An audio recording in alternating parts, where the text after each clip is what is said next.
ॐ अज्ञानतिमिरन्धस्य ज्ञानाञ्जनशलाकया चक्षुरुन्मीलितं येन तस्मै श्रीगुरवे नमः। श्रीचैतन्यमनोभीष्टं स्थापितं येन भूतले स्वयं रूपकदा मह्यं ददाति स्वपदान्तिकम्। नमो विष्णुपादाय कृष्णपृष्ठाय भूतले श्रीमते भक्तिवेदान्त स्वामिनिधि नामिने। नमस्ते सरस्वते देवे गौरवाणी प्रचारिणे निर्विशेष शून्यवादी पाश्चात्यदेशतारिणे वाञ्छाकल्पतरुभ्यश्च कृपा सिन्धुभ्य एव च पतितानां पावनेभ्यो वैष्णवेभ्यो नमो नमः। जय श्री कृष्ण चैतन्य प्रभु नित्यानंद श्री अद्वैत गदाधर शिवासादि गौर भक्तवृंद। हरे कृष्णा कृष्णा कृष्णा हरे हरे, हरे राम राम राम हरे हरे। हरे कृष्ण। तो आप सभी का बहुत बहुत स्वागत है हमारे आज की गीता मितम की चर्चा में। तो आज हम गीता मितम के अपने चौथे अध्याय की चर्चा को आगे बढ़ाएंगे, जो हम लोगों ने शुक्रवार को चालू करी थी। तो हम लोग शुक्रवार को एक बहुत ही सुंदर श्लोक भगवत गीता का रिसिटेशन करे थे। चौथे अध्याय का ये श्लोक है जहाँ भगवान कह रहे थे, चतुर्वर्ण्यम मया सृष्टम गुण कर्म विभागशः तस्य कर्तारम अपना विद्या कर्तारम अव्यय। सॉरी, चतुर्वर्ण्यम मया सृष्टम गुण कर्म विभागशः तस्य कर्तारम अभिमान विद्या कर्तारम अव्यय। भगवान कहते हैं कि देखो, ये जो चार वर्ण व्यवस्था है, ये जो वर्णाश्रम व्यवस्था है, इसको मैंने बनाया है।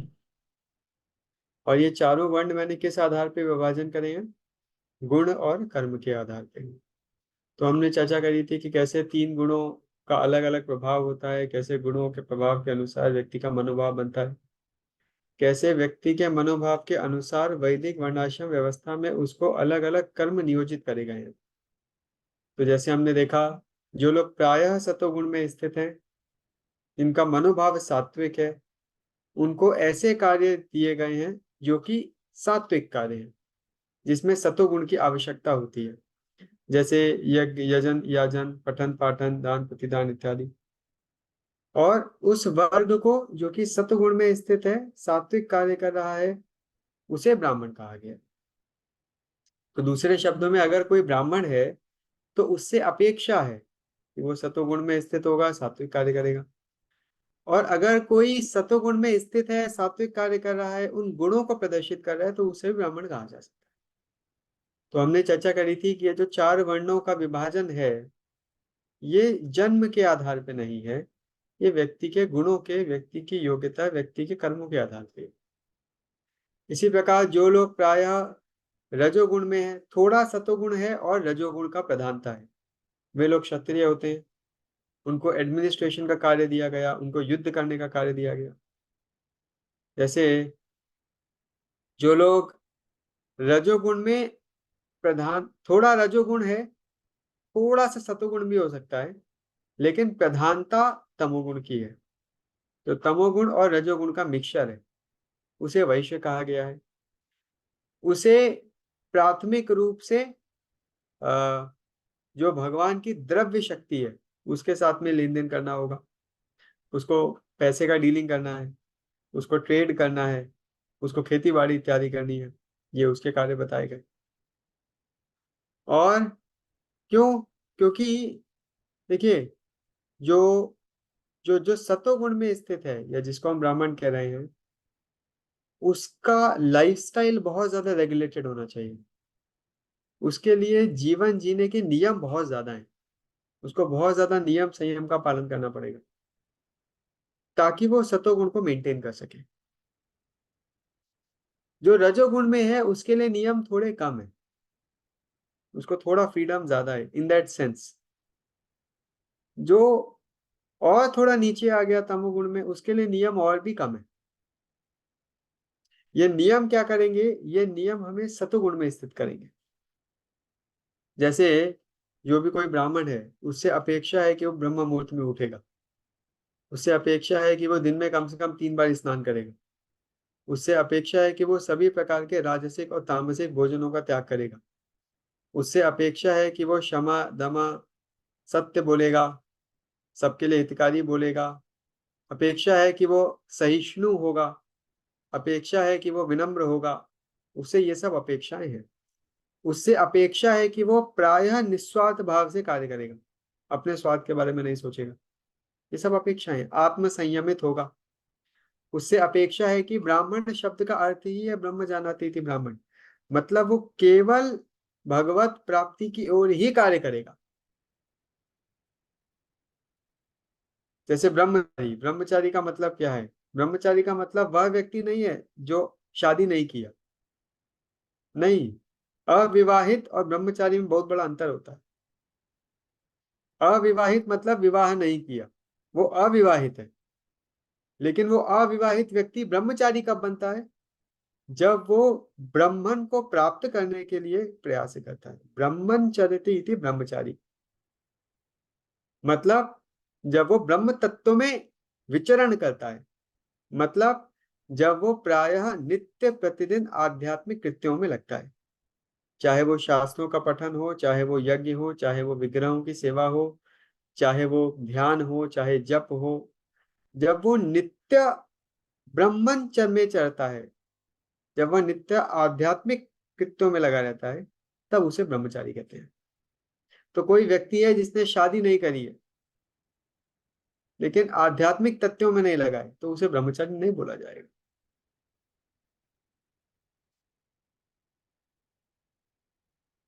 इसी प्रकार ब्राह्मण का मतलब ब्रह्म जानाति इति ब्राह्मण। ब्राह्मण कौन अपने आप को कह सकता है मैं ब्राह्मण हूं? वह व्यक्ति है जिसने ब्रह्म को जान लिया है, जिसने ब्रह्म का साक्षात्कार कर लिया है, जिसने ब्रह्म को जान लिया है, वह अपने आप को ब्राह्मण कहलाने के योग्य है। तो सत्य तो ये है कि कलयुग में इतने लोग अपने आप को ब्राह्मण कहते हैं क्योंकि ब्राह्मण परिवार में जन्मे हैं, लेकिन उनको ब्रह्म का कुछ भी नहीं पता है। उनके भी जीवन का उद्देश्य यही है कि कैसे अच्छी नौकरी मिल जाए, अमेरिका में सेटल हो जाए, घर परिवार अच्छा चलता रहे, सब ठीक ठाक, सब बढ़िया से चले। नहीं, ये ब्राह्मण की परिभाषा नहीं है, ब्राह्मण के गुण नहीं है। ब्रह्मन चरति इति ब्रह्मचारी, ब्रह्म जानाति इति ब्राह्मण। तो अपेक्षाएं हैं। जैसे कोई व्यक्ति, जैसे एक हाई कोर्ट जज, एक हाई कोर्ट जज से कुछ अपेक्षाएं होती है। कोई भी अपने आप को हाई कोर्ट जज नहीं कह सकता। अगर आप कह रहे हो कि मैं हाई कोर्ट का जज हूं, तो आपके अंदर कुछ क्वालिफिकेशन होना चाहिए, आपसे कुछ अपेक्षाएं हैं, आप कुछ कार्य कर पाने में सक्षम होने चाहिए। हाई कोर्ट जज कौन बन सकता है? जो भारत के लॉज को अच्छे से जानता हो, उनके आधार पे सही निर्णय दे सके। लेकिन ऐसा व्यक्ति जिसको भारत के न्याय व्यवस्था का आ बा ख भी नहीं पता है, वो हाई कोर्ट जज नहीं बन सकता, भले ही वो किसी हाई कोर्ट जज का बेटा क्यों ना हो। कोई हाई कोर्ट जज का बेटा केवल जन्म से हाई कोर्ट का जज नहीं बन जाता। हाँ, वो एक हाई कोर्ट जज के यहाँ जन्म लिया है, तो संभावना है कि वो इस तरीके से शिक्षा प्राप्त कर सकता है, संभावना है कि वो इस तरीके से ट्रेनिंग ले सकता है, उसे ऐसा परवरिश मिला, ऐसा माहौल मिला। जैसे आप देखेंगे कई बार डॉक्टर्स के घर पे सब डॉक्टर्स निकलते हैं। कई ऐसे परिवार हैं, पूरा पूरा परिवार डॉक्टर, पिता भी डॉक्टर, माता भी डॉक्टर, बेटा भी डॉक्टर और बहू भी डॉक्टर, दो बहुएं दोनों डॉक्टर। तो माहौल है घर पे डॉक्टरी का। लेकिन इसका मतलब ये नहीं है कि उस घर में आने वाला हर बच्चा डॉक्टर निकलेगा, नॉट नेसेसरी। तो इसी तरीके से क्षत्रिय के गुण हैं। क्षत्रिय के गुण क्या है? भगवान भगवत गीता में ये सब गुणों का वर्णन करते हैं। ब्राह्मण के क्या गुण हैं? 12 गुण बताए गए। क्षत्रिय के गुण बताए गए, वैश्यों के गुण बताए गए, सभी क्लासेस के गुण बताए गए। क्षत्रियों का भी गुण है क्या? कि वीरता होनी चाहिए। क्षत्रियों का एक बहुत महत्वपूर्ण गुण है कि रिसोर्सफुल होना चाहिए। क्षत्रियों का बहुत महत्वपूर्ण गुण है कि निर्भय होना चाहिए। क्षत्रियों का बहुत महत्वपूर्ण गुण है कि आश्रय देने की क्षमता होनी चाहिए। ये सब क्षत्रियों के गुण है। तो इसी प्रकार भगवान चारों वर्णों के अलग अलग गुण बताते हैं भगवत गीता में। तो ये समझना बहुत आवश्यक है कि ये जो विभाजन है वर्ण व्यवस्था का, ये जन्म के आधार पर नहीं है। आप आज के जमाने में देखेंगे इतना झगड़ा, इतना मारपीट, इतना लड़ाई झगड़ा मार काट सब मचा रहता है जाति के आधार पे। क्यों? जन्म के आधार पे जाति हो गई है और उसका राजनीतिकरण हो गया है। लेकिन एक्चुअली जो व्यवस्था भगवान ने, देखिए, अगर कृष्ण ने कोई व्यवस्था बनाई है तो निश्चित रूप से वह व्यवस्था पक्की होगी, निश्चित रूप से वह व्यवस्था परफेक्ट होगी, क्योंकि भगवान की व्यवस्था है। भगवान की व्यवस्था में त्रुटि नहीं हो सकती। भगवान की व्यवस्था परफेक्ट है, क्योंकि भगवान की व्यवस्था मनुष्य समाज को उसके पूर्व जन्म के कर्म के आधार पे प्रारब्ध द्वारा प्राप्त स्वभाव के अनुसार समाज में स्थान देते हैं। आपने पूर्व जन्म में जो कर्म करे उसके आधार पे आपका प्रारब्ध, उस प्रारब्ध के आधार पे आपका स्वभाव बनता है, उस स्वभाव के आधार पे आप इस संसार में अपना स्थान बना सकते हैं। आप स्वभाव के अनुसार सतोगुण में स्थित हो, आप ब्राह्मण की तरह कार्य करने का प्रयास कर सकते हो। रजोगुण में जाना चाहते हो, ठीक है, आप क्षत्रिय की तरह कार्य कर सकते हो। तमोगुण में जाना चाहते हो, आप चाहते हो कि मुझे कोई डिस्टर्ब ना करे, मैं दिन भर खाऊं पीऊं सोऊं, नो रिस्पॉन्सिबिलिटी, मुझे कोई नियम नहीं, नहाऊं नहीं नहाऊं कोई फर्क नहीं पड़ता, क्या खाऊं कोई मुझसे ना पूछे, क्या पीऊं कोई मुझसे ना पूछे, तो आपके लिए भी समाज में स्थान है। तो ये हमारे अपने चुनाव के ऊपर है, हमारा अपना चुनाव, हम कैसा बनना चाहते हैं, हम वो चुनाव कर रहे हैं। और सबसे विशेष बात क्या है कि ये जो विभाजन है, ये विभाजन फिक्स्ड नहीं है, ये परिवर्तनशील है। कोई ऐसा व्यक्ति है जो हो सकता है शूद्र परिवार में जन्मा हो, लेकिन अगर वो ब्राह्मणों के कार्य करता है, अगर वो सतोगुण में कार्य कर रहा है, अगर वो शास्त्रों का पठन पाठन कर रहा है, अगर वो यज्ञ दान इत्यादि कर रहा है, अगर वो नियमों को सही तरीके से पालन कर रहा है, तो वो भी योग्य ब्राह्मण बन सकता है। इसी तरीके से कोई ब्राह्मण है, कोई उच्च कुल ब्राह्मण में भी जन्म लिया हो, लेकिन वो कोई नियम संयम पालन नहीं करता है, तो उसको मलेच्छ परिवार से भी बुरा माना जाएगा। जैसे भागवतम में वर्णन आता है, भागवतम में एक बहुत सुंदर शब्द उपयोग किया जाता है ऐसे लोगों के लिए जो कि किसी वर्ण में जन्मे हैं लेकिन उस वर्ण के योग्य नहीं है। उन्हें कहा जाता है द्विज बंधु। जैसे द्विज बंधु का मतलब क्या है? द्विज बंधु का मतलब ये द्विज का भैया है। भैया का मतलब ये होना तो चाहिए था द्विज, लेकिन इसमें द्विज वाले गुण नहीं है, तो द्विज बंधु हो गया ये, इसको द्विज बंधु कहा जाता है। जैसे अश्वत्थामा, अश्वत्थामा को ये कहा गया है द्विज बंधु है ये द्विज नहीं है ये। क्यों? क्योंकि अश्वत्थामा ने अपने बदले को लेने के लिए, अश्वत्थामा ने नीति को तोड़ के, धर्म को तोड़ के, छल पूर्वक पांडवों की सेना की हत्या करी, पांडवों के पुत्रों की हत्या करी, और छल पूर्वक पांडवों के पौत्र को भी मारने का प्रयास किया। ये ब्राह्मणों का चरित्र नहीं है, ये शोभा नहीं देता, इसीलिए उसे कहा गया है द्विजबंधु। ब्राह्मण का चरित्र क्या है? जैसे द्रोणाचार्य, द्रोणाचार्य को पता है कि द्रुपद का पुत्र धृष्टद्युम्न जन्मा ही है मुझे मारने के लिए, लेकिन फिर भी अगर वो मेरे पास शिक्षा लेने आया है तो मैं उसे शिक्षा दूंगा। क्यों? क्योंकि ये मेरा धर्म। ये उच्च सिद्धांत है, ये उच्च मूल्य है, जो आपके चरित्र को, आपके गुण को परिभाषित करते हैं। जैसे एक बार की बात है, एक गुरुकुल में एक बच्चा गया एडमिशन लेने के लिए। तो पूर्व काल में गुरुकुल में जब कोई एडमिशन लेने जाता था तो जो गुरु होते थे वो बहुत परिपक्व होते थे। आजकल तो क्या है, हर किसी को इंजीनियरिंग करना है, हर किसी को आईआईटी जाना है, हर किसी को डॉक्टर बनना है, हर किसी को टीचर बनना है, हर किसी को, आजकल तो कोई भेड़ चाल चल रही है। लेकिन पूर्व काल में ऐसा नहीं था। पूर्व काल में जब कोई शिष्य गुरुकुल में जाता था तो गुरु उसके मनोभाव को समझते थे और उसको उसके मनोभाव के अनुसार ट्रेनिंग देते थे। जैसे कोई व्यक्ति है जिसमें बिजनेस करने के एक्यूमेन है, हम लोग कहते हैं बिजनेस एक्यूमेन।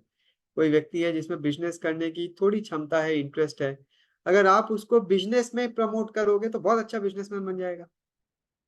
कोई व्यक्ति है जिसमें शास्त्रों के प्रति थोड़ी रुचि है, तो अगर आप उसको शास्त्रों की स्टडी में आगे बढ़ाओगे तो बहुत अच्छा शास्त्रों में प्राप्त कर सकता है। कोई बच्चा है जिसको थोड़ा लड़ाई झगड़ा शुरू से ही अच्छा लगता है, तो उसको आर्मी आर्मी में भेजोगे तो देश के लिए कुछ अच्छा कार्य करेगा वो, है कि नहीं? Like that. जैसे पूर्व काल में जब नामकरण संस्कार होता था, एक संस्कार होता था पूर्व काल में, जब बच्चा छोटा होता था, घुटनों के बल चलना चालू करता था, तो एक संस्कार होता था। तो उस संस्कार में बच्चे के सामने चार चीजें रखी जाती थी। शास्त्र रखे जाते थे, अस्त्र शस्त्र रखे जाते थे, धन संपत्ति रखी जाती थी, और औजार रखे जाते थे। और बच्चे को छोड़ दिया जाता था, और बच्चा अपनी स्वेच्छा से जिस भी चीज को जाकर के पकड़ लेता था, समझा जाता था कि यही उसका मनोभाव है ना सौरभ? जैसे चैतन्य महाप्रभु का वर्णन आता है, जब चैतन्य महाप्रभु के साथ में ये संस्कार हुआ, जब चैतन्य महाप्रभु को छोड़ा गया, तो चैतन्य महाप्रभु दौड़ करके गए और उन्होंने भागवतम को गले लगा लिया। शिला प्रभुपाद भी भागवतम के पास में गए थे, लाइक दैट। तो इससे बचपन से ही पता चल जाता है कि व्यक्ति का मनोभाव क्या है। तो जब गुरुकुल में कोई जाता था, तो गुरुकुल में गुरु भी उसके मनोभाव को देखते थे और उसके मनोभाव के अनुसार उसको ट्रेनिंग देते थे, जो कि ज्यादा आसान है। आज क्या है, हमारा मनोभाव कुछ और हर कोई कुछ और ही बनने का प्रयास कर रहा है। हर किसी को कोडिंग सीखना है, हर किसी को कोडिंग सीख, क्योंकि कोडिंग वालों को नौकरी मिलती है, तो बड़ी दिक्कत है। तो क्या करेगा बेचारा, हर कोई कोडिंग सीख रहा है। यही दिक्कत है आज के जमाने में। एनीवेज, कई कोई मुझसे कहता था कि अरे प्रभु जी, आप तो कंप्यूटर साइंस इंजीनियर बन करके ऐसे साधु कैसे बन गए? तो मैं कहता था, नहीं नहीं, मेरे साथ मॉडर्न एजुकेशन ने चोरी करी है। मेरे को साधु बनना था, मुझे जबरदस्ती इंजीनियर बना रहे थे। मैं अभी सही जगह पर आ गया हूँ। ये मेरा दृष्टिकोण है, और ये सत्य भी है। आप दक्षिण भारत में जाइए, आप श्रीरंगम, जो कि भारत के सबसे उत्तम स्थानों में से एक है, जो कि श्री वैष्णवों का गढ़ है, वो श्रीरंगम में आप जाइए, इतने सारे पुजारियों के परिवार हैं, और सबके बेटे अमेरिका में सॉफ्टवेयर इंजीनियर हैं। किसी को पूजा करने का टाइम नहीं, क्यों? क्योंकि सबने बच्चों को आईआईटी में एडमिशन दिला दिया। अभी वो बच्चों का जो गुण था, उनका जो स्वभाव था, वो क्या था? उनका स्वभाव था कार्य करना, उनका स्वभाव था ठाकुर जी की सेवा करना, शास्त्रों का अध्ययन करना, धर्म का प्रचार करना। लेकिन उन सबको कोडिंग में लगा दिया। तो सब क्या कर रहे हैं? ये शूद्र वाले कार्य हैं। हमको लगता है बड़ा अच्छा है, एसी कमरे में बैठ करके सॉफ्टवेयर इंजीनियर कंप्यूटर पे काम कर रहा है, लेकिन क्या कर रहा है? वो सॉफ्टवेयर इंजीनियर 50 लाख रुपए महीना कमा रहा है, लेकिन संसार को क्या दे रहा है? एक जूता बना के दे रहा है। कोई बाटा कंपनी का उच्च से उच्च अधिकारी भी होगा, तो भी उसका समाज को कंट्रीब्यूशन क्या है? एक लेदर का जूता। कोई पान मसाला कंपनी का बड़े से बड़ा मैनेजर भी होगा, तो भी उसका समाज को कंट्रीब्यूशन क्या है? पान मसाला। आप सोच करके देखिए, हम समाज को क्या कंट्रीब्यूट कर रहे हैं? मेरी क्षमता है। हमको क्या लगता है कि उच्च व्यक्ति कौन है? जो एसी कमरे में बैठा है, जिसके पास में अपनी गाड़ी है, जिसके पास में बढ़िया 50 लाख का पैकेज है, क्या एग्जेक्टिव क्लास में फ्लाई करता है, अरे नहीं, आईफोन लेके चलता है। This is all nonsense. वैदिक सभ्यता के अनुसार व्यक्ति की महानता इस बात पे निर्भर करती है कि उसके गुण क्या है, उसका चरित्र क्या है, और समाज को उसका योगदान क्या है। और यही एक्चुअल उन्नत उन्नत समाज का लक्षण है, कि व्यक्ति की पहचान उसके योग्यता से होती है। हम लोग रावण को राक्षस बोलते हैं। अगर देखा जाए तो रावण सारे सॉफ्टवेयर इंजीनियर से ज्यादा स्पेशल था। रावण के पास तो सोने का एसी कमरा था, ऐसा तो किसी के पास में भी नहीं है। Actually, we have to see the parameters of lifestyle, the parameters of the society that we are creating today. मैं खुद ये सोचता था कि हो सकता है मैं बड़े से बड़ा इंजीनियर बन भी जाऊं, हो सकता है अमेरिका में सेटल हो जाऊं, लेकिन मैं समाज को क्या दूंगा अंत? What contribution am I making to the society? मैं कहीं ना कहीं उस साइकिल का पार्ट बन जाऊंगा जो समाज को वो दे रहा है जिसकी समाज को आवश्यकता नहीं है। हम पहले एक प्रोडक्ट बनाते हैं, फिर उस प्रोडक्ट को बेचने के लिए पूरा मार्केटिंग इंडस्ट्री चलाते हैं, और लोगों को विश्वास दिलाते हैं कि आप ये लो, जिसकी आपको आवश्यकता नहीं है। and that is considered a very noble profession, but that is not actually. तो ये जितने भी बड़े बड़े सीईओज हैं कंपनी के इधर उधर दाएं बाएं, ये सब पुजारी होने चाहिए थे. दे वर सपोज टू बी ब्राह्मण हास, बट सब शूद्रों वाले कार्य कर रहे हैं. शूद्रों वाला कार्य मतलब आप भगवान के लिए कार्य नहीं कर रहे हो. हमारे हमारे मंदिर का सिक्योरिटी गार्ड भी बहुत अच्छा है, क्योंकि कहीं ना कहीं भगवान की सेवा में लगा हुआ है, और ये सत्य है.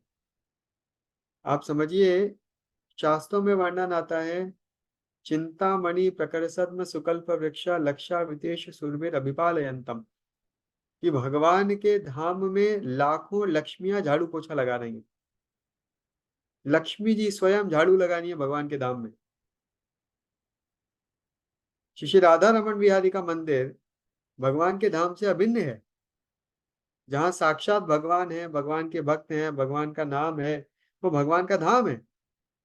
तो अगर उस भगवान के धाम में कोई झाड़ू पोछा भी लगा रहा है, वो भी बहुत उन्नत है. ये सही दृष्टिकोण है देखने का. तो बहुत सारे लोग हैं जिनको लगता है नहीं हम बहुत बड़े हैं, क्यों? क्योंकि हम सो एंड सो कंपनी के सीईओ हैं. आप सीईओ हो सकते हो, लेकिन सत्य ये है कि इस्कॉन मंदिर में पोछा लगाने वाला आपसे ज्यादा महान है. क्यों? क्योंकि वो कृष्ण की सेवा में लगा हुआ है.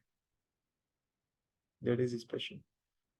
वैदिक व्यवस्था के अनुसार ये आपसे ज्यादा उन्नत है. That is a reality.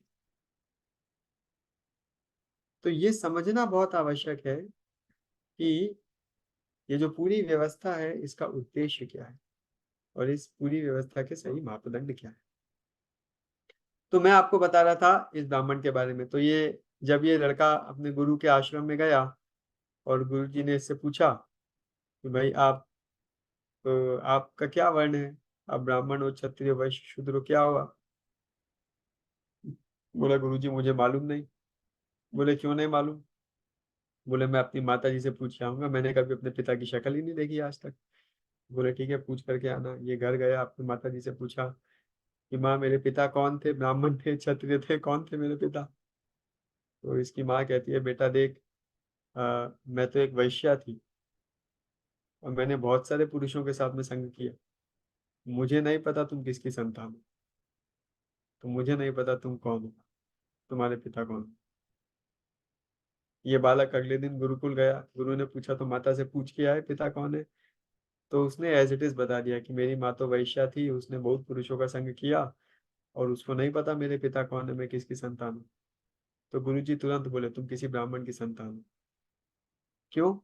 क्योंकि तुम सत्यवान. ये गुण है, इज अ क्वालिटी. ये बहुत ज्यादा आवश्यक है. जैसे महाभारत में वर्णन आता है, जब द्रुपद को एक ऐसा यज्ञ करना था जिससे एक पुत्र की प्राप्ति हो जो द्रोणाचार्य का वध करे, एक ब्राह्मण का वध करे, और एक पुत्री की प्राप्ति हो जो अर्जुन से विवाह करे.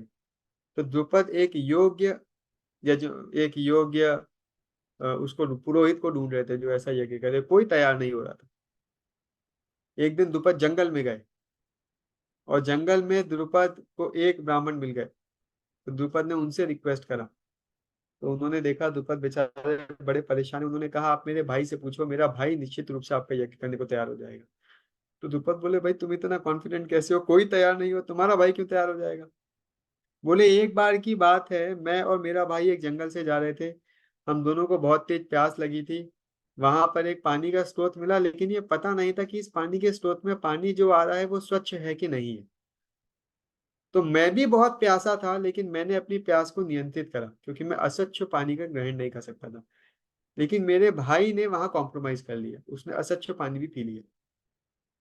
तो क्योंकि उसने पानी पीने में रूल को फॉलो नहीं करा, कॉम्प्रोमाइज करा, तो मुझे लगता है इस स्थिति में भी वो कॉम्प्रोमाइज करेगा. तो निश्चित रूप से वो आपका यज्ञ करेगा. और सत्य में द्रुपद उसके पास में गए, वो मान गया, उसने जाके द्रुपद का यज्ञ करा. So you see this is the quality that is expected from someone in that age. खैर अब हम थोड़ा अपने परिवेश में आते हैं. तो ये जो चार वर्ण हैं, ये चार वर्ण जन्म के आधार पे तो निश्चित रूप से नहीं। ये चार वर्ण किस आधार पे हैं? ये चार वर्ण गुणों के आधार पे हैं, हमारे कर्मों के आधार पे हैं। लेकिन इन चार वर्णों से भी उत्तम एक वर्ण है, और वो कौन सा वर्ण है? वो है वैष्णव। जो वैष्णव है वो चारों वर्णों से उत्तम माना जाता है। जो एक भगवान का भक्त है वो चारों वर्णों से उत्तम माना जाता है। क्यों? क्योंकि जो वैष्णव है वो नित्य भगवान की सेवा में लगा हुआ है, तो निश्चित रूप से वो भगवान में मग्न है, निश्चित रूप से वो भगवान को प्रिय है। और जो वैष्णव है वो गुणों में इन चारों से बेहतर है, क्योंकि जो वैष्णव है वो वैष्णव भगवान और गुरु की इच्छा के अनुसार किसी भी वर्ण व्यवस्था में कार्य कर सकता है। जैसे हम लोग हैं, तो हम लोग चारों वर्णों का कार्य करते हैं। मैं आप लोगों के साथ में शास्त्रों की चर्चा कर रहा हूँ, ठाकुर जी की पूजा कर रहा हूँ, ये ब्राह्मणों के कार्य है। मैं एक मंदिर में व्यवस्थापन भी कर रहा हूँ, एडमिनिस्ट्रेशन भी कर रहा हूँ, और बहुत रिगरस मैनेजमेंट होता है हम लोगों के, वो क्षत्रियों का कार्य है। मैं फंड रेजिंग भी कर रहा हूँ, हमारे मंदिर के लिए हम डोनेशंस भी इकट्ठा करते हैं, फंड रेजिंग भी करते हैं, अकाउंट्स और फाइनेंसेस को भी मैनेज करते हैं, वो वैश्यों का कार्य है। और हम अपने मंदिर का टॉयलेट भी साफ करते हैं, खाना भी बनाते हैं, टॉयलेट भी साफ करते हैं, सब करते हैं, झाड़ू पोछा भी लगाते हैं, वो शूद्रों का कार्य है। लेकिन हम ना ब्राह्मण हैं, ना वैश्य हैं, ना शूद्र हैं, ना क्षत्रिय हैं। हम क्या हैं? हम भगवान और भगवान के भक्तों के दास हैं। इसीलिए जब हमारे यहाँ वैष्णवों में किसी को दीक्षा मिलती है तो नाम दिया जाता है दीन दयाल कृष्ण दास। तो मेरी एकमात्र पहचान क्या है? कि मैं दास हूँ, भगवान का दास, भगवान के भक्तों का दास। एकमात्र उद्देश्य क्या है? सेवा। वो सेवा कोई भी हो सकती है। वो सेवा शास्त्रों को पढ़ाना भी हो सकती है, वो सेवा झाड़ू पोछा लगाना भी हो सकती है, वो सेवा मंदिर मैनेज करना भी हो सकती है, वो सेवा फंड्स को मैनेज करना भी हो सकती है, वो सेवा युद्ध करना भी हो सकती है, कुछ भी हो सकती है वो सेवा। जो गुरु और वैष्णव हमको सेवा दे, हम लोग सेवा करते हैं। और इसीलिए वैष्णव चारों वर्ण व्यवस्थाओं से उच्च माने जाते हैं। क्यों? क्योंकि वो डायरेक्ट भगवान के संरक्षण में रहता है, क्योंकि वो डायरेक्ट भगवान के टच में रहता है। और इसीलिए जब कोई भगवान की भक्ति में जुड़ता है तो अपने आप ही उसमें दिव्य गुण आने चालू हो जाते हैं। जैसे भागवतम कहता है, यस्यास्ति भक्तिर् भगवती यकिंचन सर्वैर्गुणैः सत्य समासते सुरा। कि केवल भगवान की भक्ति करने मात्र से, श्रवण कीर्तन इत्यादि करने मात्र से क्या होता है? कि जितने भी दैवीय गुण हैं, ये सभी दैवीय गुण एक भक्त में दिखने चालू हो जाते हैं। एक और बहुत सुंदर श्लोक आता है भागवतम में ही, जहां पे कहते हैं कि षण्वतां स कथा कृष्ण पुण्य श्रवण कीर्तन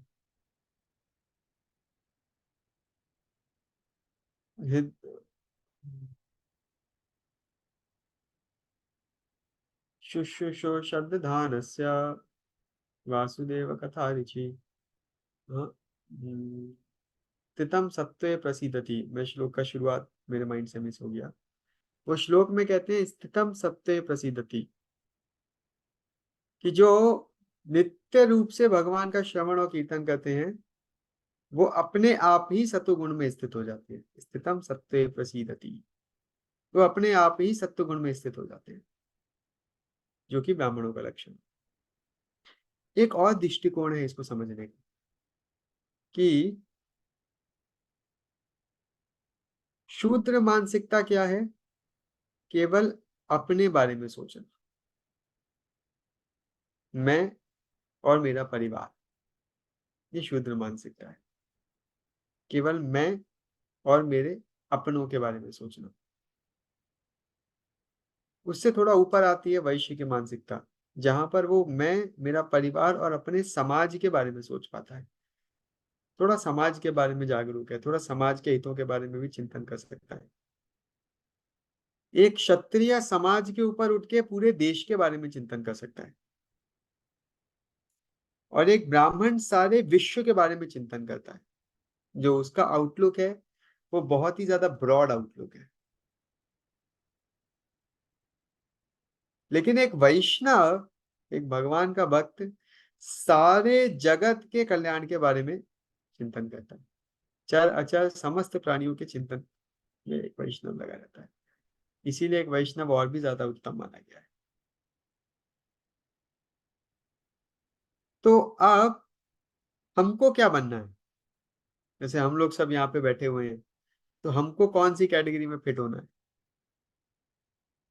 जैसे एक बार शिला प्रभुपाद जी मेलबॉर्न में एक क्लास दे रहे थे, मेलबॉर्न यूनिवर्सिटी में।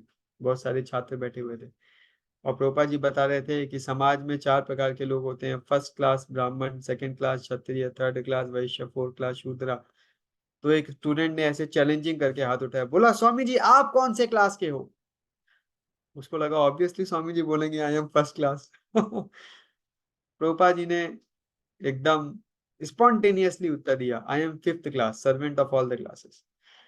मैं 5वीं श्रेणी का हूँ। कौन सी श्रेणी? मैं पांचों चारों श्रेणियों का दास हूँ, मैं सारे समाज का, सारे विश्व का दास हूँ। ये प्रभुपाद जी का मनोभाव है। ये एक वैष्णव का मनोभाव है, जैसे मैंने आपको बताया।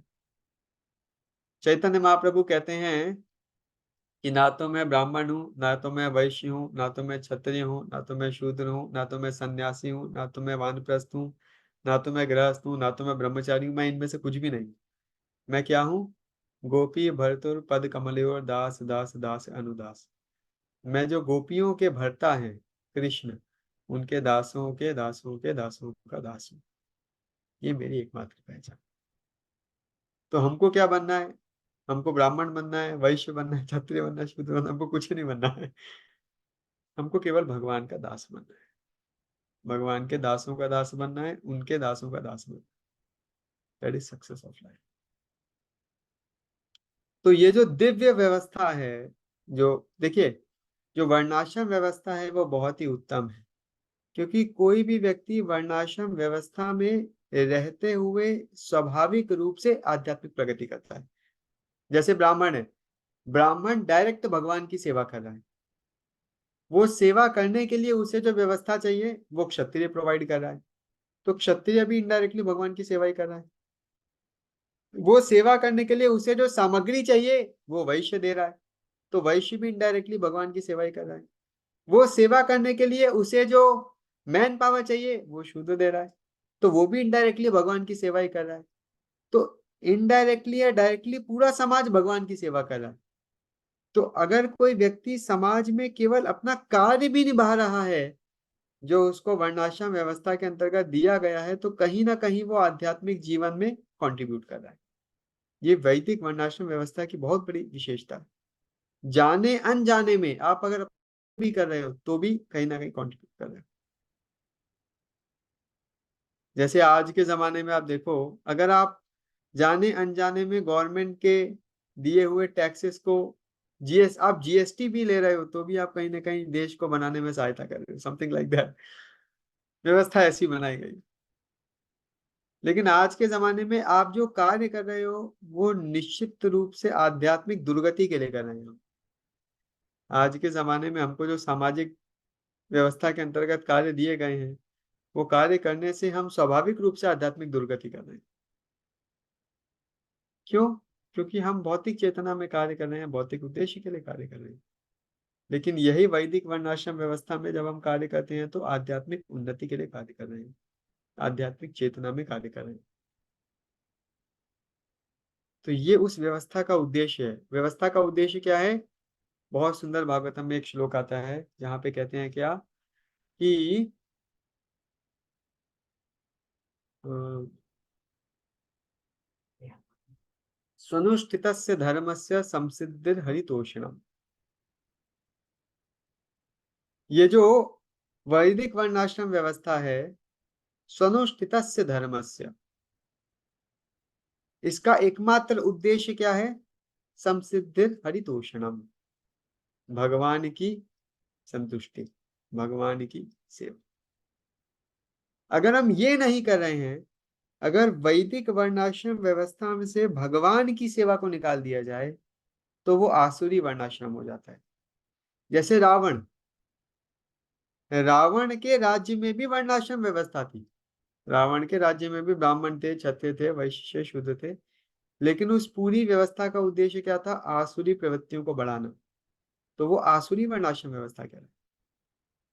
लेकिन जब उस वर्णाश्रम व्यवस्था का केंद्र भगवान होते हैं, तब वो दैवीय वर्णाश्रम व्यवस्था बनती है। तो इस पूरी व्यवस्था का उद्देश्य क्या है? चारों वर्णों में भगवान ने समाज को बांटा।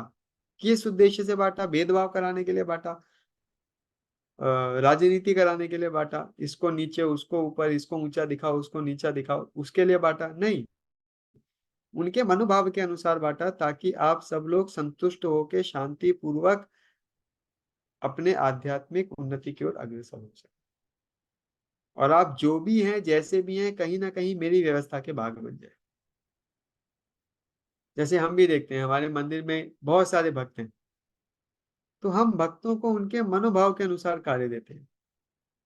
कोई भक्त है जिसको भगवान के विग्रहों की सेवा में बहुत आनंद आता है, तो उसको विग्रहों की सेवा में पुजारी बना दिया जाता है।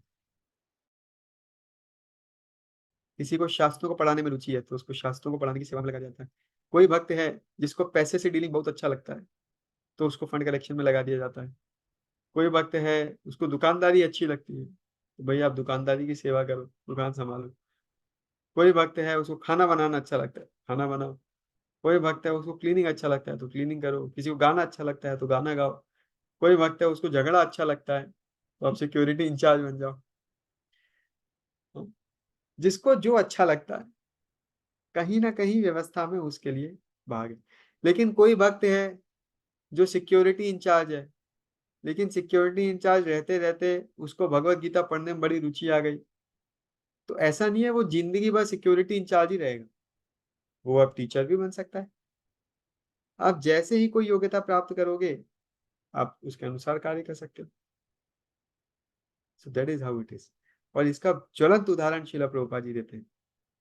शिला प्रभुपाद जी बताते हैं, देखिए शिला प्रभुपाद जी ने जब हिप्पियों को प्रचार करा, तो वे सबके सब मलेच्छों से भी गिरे हुए थे। लेकिन आज उनमें से बहुत सारे जगत गुरु हैं। हमारा एक मंदिर है इस्कॉन का, जहाँ पर एक भक्त आए। वो भक्त जब आए थे, तो मंदिर के रेस्टोरेंट में सफाई करते थे। मंदिर के रेस्टोरेंट में सफाई कर्मचारी के रूप में आए थे। लेकिन अपने गुणों के कारण वो उस मंदिर के अध्यक्ष बन गए, और आज उस मंदिर के अध्यक्ष हैं। आए थे सफाई कर्मचारी के रूप। तो ये भक्ति की विशेषता है। और बहुत ही उत्तम मंदिर है, वहां बहुत सारे भक्त हैं उसमें। एक भक्त थे शिला प्रभुपाद जी के, वो उनको नशे की आदत थी। तो वो शुरू शुरू में हिप्पी थे, मंदिर में आते थे, नशा करके पड़े रहते थे पूरा दिन। लोग उनको क्रेजी पीटर कहते थे। ये क्रेजी है, ये कुछ नहीं करते थे, बस सुबह उठते थे, खाते थे, पीते थे, सो जाते थे, पूरा दिन सोते रहते थे। लोग सोचते थे क्या ही करेगा ये। लेकिन एक समय आया जब उनको शास्त्रों में इतनी रुचि हो गई, इतनी रुचि हो गई, वो पूरा दिन भागवतम में पढ़ते रहते थे। और उन्होंने बहुत सारे शास्त्रों का अनुवाद किया संस्कृत से अंग्रेजी में। इतने बड़े विद्वान हो गए। इस्कॉन के सबसे बड़े विद्वानों में से एक में उनकी गिनती करी जाती है। अमेजिंग। ये भक्ति का प्रभाव है। तो भक्ति की शक्ति बहुत विशेष है। भक्ति किसी को भी कुछ भी बना सकती है, क्योंकि यहाँ पे भगवान का प्रत्यक्ष हस्तक्षेप होता है। Like that. मैंने तो खुद अपने जीवन में देखा है कैसे लोगों का जीवन परिवर्तित हो जाता है। और कुछ नहीं करना है, क्या करना है? केवल भगवान का नाम लेना है, केवल भगवान की कथा सुननी है, केवल भगवान का प्रसाद खाना है, भगवान का दर्शन करना है, भगवान के भक्तों के संग में रहना है। That's all. और कुछ नहीं करना है। और हमें खुद भी नहीं पता चलेगा हमारा जीवन कैसे बहुत उत्तम, बहुत विशेष हो जाएगा। Like that. तो आप आज, हम आज के जमाने में देख रहे हैं, इस्कॉन में बहुत सारे ऐसे भक्त थे जो ब्राह्मण परिवारों से नहीं थे, लेकिन आज ब्राह्मणों से भी ज्यादा उच्च पद पर आसीन है। और बाहर समाज में बहुत सारे लोग हैं जो ब्राह्मण परिवारों से हैं, लेकिन यवनों मलेच्छों से भी घिरे हुए जीवन जी रहे हैं। क्या फायदा? तो it is very very essential कि हम भक्ति के ऊपर बल दें, भगवान का, भगवान के भक्तों का दास बनने का प्रयास करें। That is success of life. ठीक है। तो आज की चर्चा को यहीं पर विराम देंगे। अगर आप में से किसी का कोई प्रश्न है तो पूछ